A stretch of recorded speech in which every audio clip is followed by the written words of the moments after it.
What is going on, guys? I'm back again with another art video, and this one's really just me talking about this piece that I created, and I gave it a name. And it's rare that I name any art that I have, like in terms of actual like names that mean something. Usually it'll just say like Girl a Day Part 1, or something like part of a overarching project. But I called this one Lucid, right? Because it was like the image of a girl I had in my head. It was like just my image of like a semi-ideal woman, with a nice kind of strong hair and all that kind of stuff that I'm attracted to. Not the perfect thin, small waist and stuff. There's a little bit of like extra body fat there. There's a little bit of, and it's not that I don't like fit women, but I just feel like this is my ideal, my idealistic version of a feminine woman.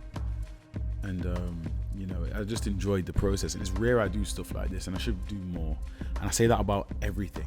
It's upsetting me at this point, because I have a bunch of stuff that I do, and I have a bunch of stuff that I see, like even on my own channel, and I think, yo, I could do more of this stuff, and it wouldn't be that difficult, and I would really enjoy the process. But I just need to figure out a kind of clear way to get to that place. This piece was more, there's this girl I'd been at this time, there's this girl that I like had an attraction to for a long period of time, and this is how I seen her in my mind's eye. And that's why I called the piece Lucid, because it was more about a subconscious mind-eye kind of thing. In my inner thoughts, how do I see her without looking at a photo, without doing any of that stuff? Ideally, how do I see this woman?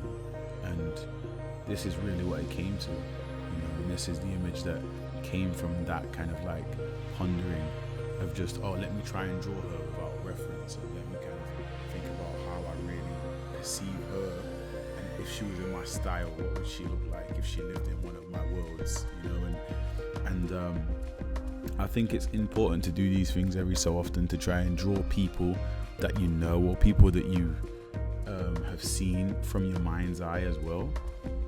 I put her in a nice blue dress because I think blue would contrast really well with her skin.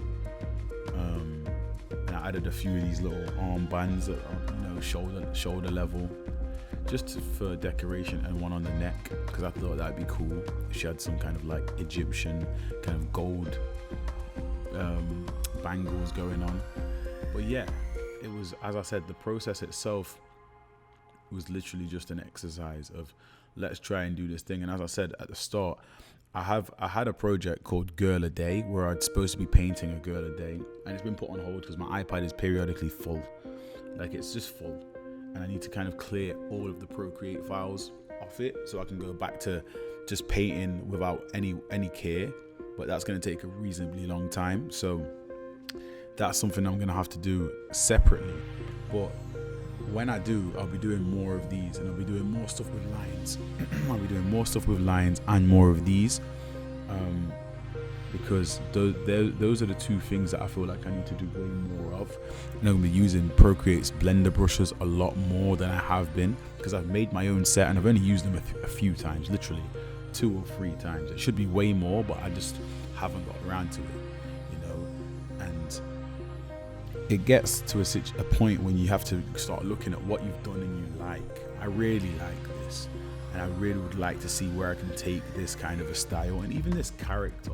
Like, if I did this character in different scenarios, and it's only now that I've thought about that. And I think I listen to a lot of Jordan Peterson, and it's very interesting how interacting with your thoughts can make you develop new ideas. Like, just thinking about something deeper than you've thought about it normally. Like, I never thought about making this an actual original character, but why not? She's got a dynamic look, she's got dynamic colors. I don't see why she couldn't be an original character and have a series of drawings of this character, and maybe that's a project I should do. Maybe that will keep me kind of like drawing constantly. Maybe that could be my Girl a Day project,